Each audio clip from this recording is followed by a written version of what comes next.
جماعة كم سنة يعيش في الدنيا؟ أنت سألتني عن عثمان بن عفان عمره 82 سنة لما مات. أنا بسألكم سؤال، لما مات عثمان أول شيء كم سنة يعيش؟ الحياة كم مرحلة؟ 3، والثالثة تنقسم قسمين، منهم من قال 4، اللي هي حياة الدنيا وحياة البرزخ وحياة النشور اللي هي يوم القيامة، والحياة الأبدية إما في جنة أو في نار. أسألكم بالله، ألا تستحق الحياة الأخرى أن نفني من أجل الحياة الأولى؟ كم نعيش؟ أكبر واحد كم يعيش؟ اللي يوصل اليوم 90 سنة يكتبون عنه في الجرايد يقولون معمر، وصل 90 أشغلونا، 90 سنة 100 سنة قالوا معمر.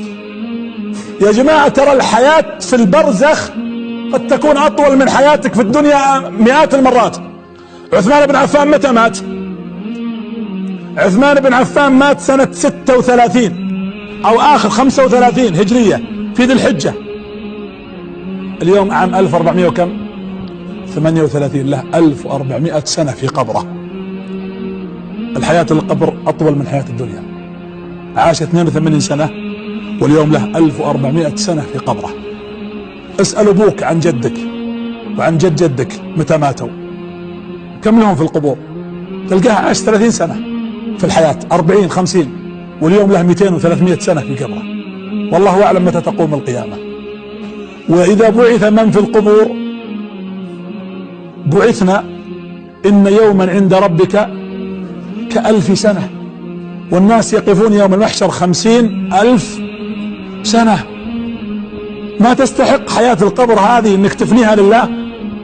لو عشت 80 100 10 سنوات مرض، و10 سنوات نوم، و10 سنوات الطفولة، يعني انت ما كلفت الا عمرك 15 16 سنة، و8 ساعات كل يوم اضربها في سنواتك تروح 10 15 سنة نوم واكل وشرب ودوام وعمل، وجالس تبخل على يمكن لو تجمع عمرك الحقيقي اللي فيه نوع من العبادة يمكن ما يجي له 3 4 5 سنوات.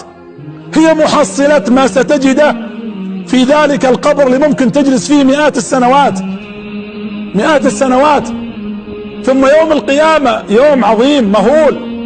يا أيها الناس اتقوا ربكم إن زلزلة الساعة شيء عظيم، يوم ترونها تذهل كل مرضعة عما أرضعت وتضع كل ذات حمل حملها وترى الناس سكارى وما هم بسكارى ولكن عذاب الله شديد.